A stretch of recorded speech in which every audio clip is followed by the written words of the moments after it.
Assalamualaikum warahmatullahi wabarakatuh. Kami dari kelompok 10 akan mempresentasikan hasil kerja kelompok kami yang berjudul penilaian dan dalam pembelajaran IPS SD. Sebelum memulai pembelajaran ini, kami sebelumnya izin memperkenalkan diri. Yang pertama yaitu ada Farhan Iqbal dengan NPM 132, Laili Miftahul Huda dengan NPM 061, Ridho Cahyadi Putra dengan NPM 135, Syahrul Ramadhani dengan NPM 075, dan terakhir Tamam Khairul Zat dengan NPM 007. Langsung saja kepada pemateri pertama yaitu Syahrul Ramadhani. Penilaian pembelajaran IPS.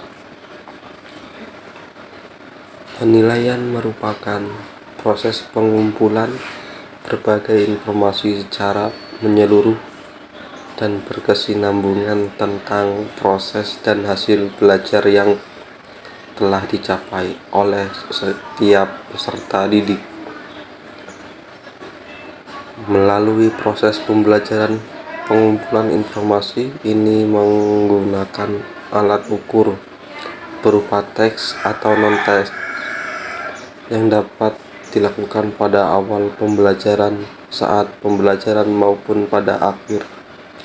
Proses pembelajaran evaluasi merupakan proses pengambilan keputusan berdasarkan hasil-hasil pengukuran dan penilaian tersebut yang dilakukan secara menyeluruh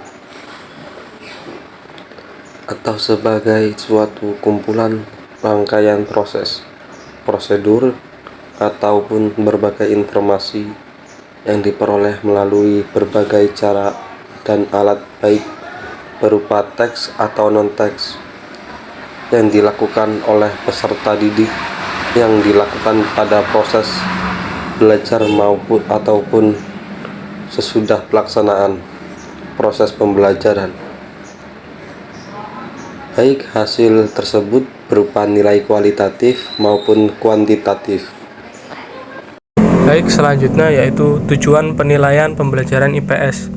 Yang pertama yaitu sebagai grading penilaian ditujukan untuk menentukan atau membedakan kedudukan hasil kerja peserta didik dibandingkan dengan peserta didik lainnya. Penilaian ini akan menunjukkan kedudukan peserta didik dalam urutan dibandingkan dengan anak yang lain. Karena itu fungsi penilaian yang untuk grading ini cenderung membandingkan anak dengan anak yang lain, sehingga lebih mengacu kepada penilaian acuan normal. Yaitu yang kedua, sebagai alat seksi penilaian ditujukan untuk memisahkan antara peserta didik yang masuk dalam kategori tertentu dan yang tidak terdidik, yang tidak masuk sekolah tertentu atau yang tidak boleh. Dalam hal ini, fungsi penilaian untuk menentukan seseorang dapat masuk atau tidak di sekolah tertentu. Untuk yang ketiga, untuk menggambarkan sejauh mana seorang peserta didik dalam menguasai kompetensi. Yang keempat yaitu sebagai bimbingan penilaian bertujuan untuk mengevaluasi hasil belajar peserta didik dalam rangka membantu peserta didik memahami dirinya membuat keputusan tentang langkah berikutnya, baik untuk pemilihan program, pengembangan kepribadian maupun untuk penjurusan.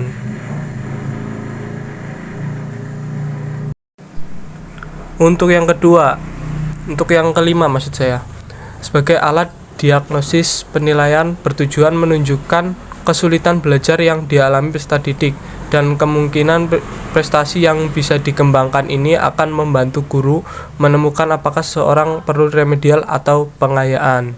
Untuk yang keenam atau yang terakhir, sebagai alat prediksi penilaian bertujuan untuk mendapatkan informasi yang dapat memprediksi bagaimana kinerja peserta didik pada jenjang pendidikan berikutnya atau jenjang pendidikan berikutnya atau dalam pekerjaan yang sesuai. Contoh dari penilaian ini adalah tes bakat, skolastik, atau tes potensi akademik.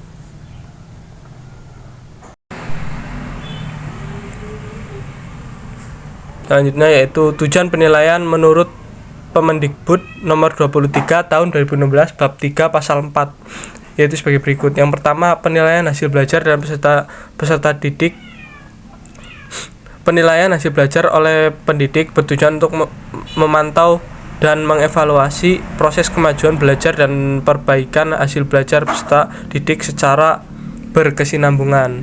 Yang kedua, penilaian hasil belajar oleh satuan pendidikan bertujuan untuk menilai pencapaian standar kompetensi lulusan untuk semua mata pelajaran. Dan yang terakhir, penilaian hasil belajar oleh pemerintah bertujuan menilai pencapaian kompetensi lulusan secara nasional pada mata pelajaran tertentu. Adapun fungsi penilaian pembelajaran IPS adalah sebagai berikut. 1. Alat untuk mengetahui tercapainya tidaknya tujuan instruksional.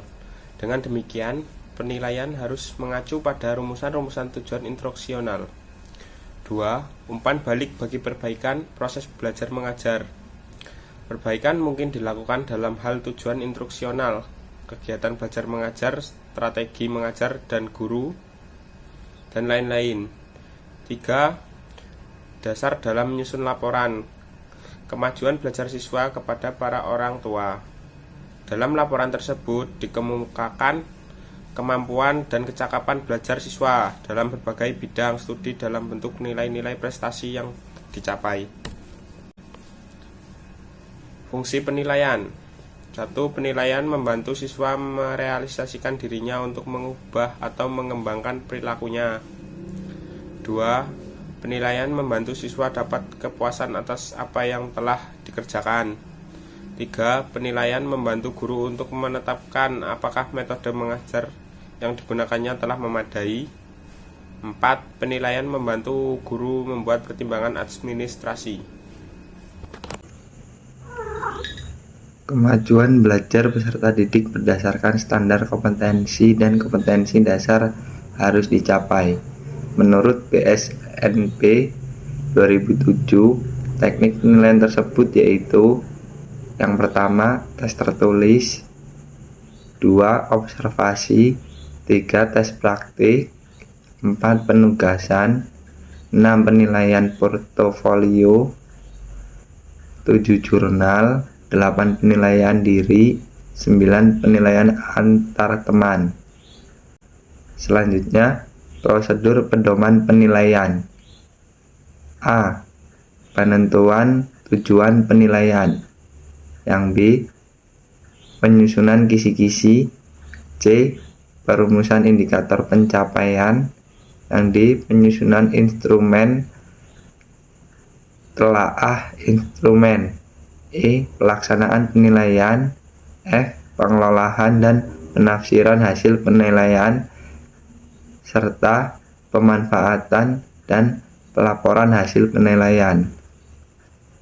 Dalam Permendikbud nomor 23 tahun 2016 tentang standar penilaian pendidikan, penilaian dilakukan berdasarkan prinsip-prinsip, yaitu sahih, objektif, adil, terpadu, menyeluruh dan berkesinambungan, sistematis, beracuan kriteria, dan akuntabel. Dalam melaksanakan proses pembelajaran di kelas, guru harus dapat melaksanakan dengan baik, sehingga fungsi penilaian dapat terwujud dan dapat memberikan gambaran terhadap penyusunan alat penilaian. Guru harus dapat menyusun alat penilaian yang cocok diterapkan di kelas, yang sesuai dengan karakter anak didik, sehingga hasil dari penilaian tersebut sesuai dengan tujuan penilaian tersebut. Yang pertama yaitu ada penilaian sikap. Yang kedua, ada penilaian pengetahuan, yang di dalamnya ada tes tertulis, tes lisan, dan tes penugasan. Yang ketiga yaitu ada penilaian keterampilan, yang di dalamnya ada penilaian kinerja, penilaian proyek, dan penilaian portofolio. Terima kasih kepada teman-teman yang sudah menyaksikan video kami.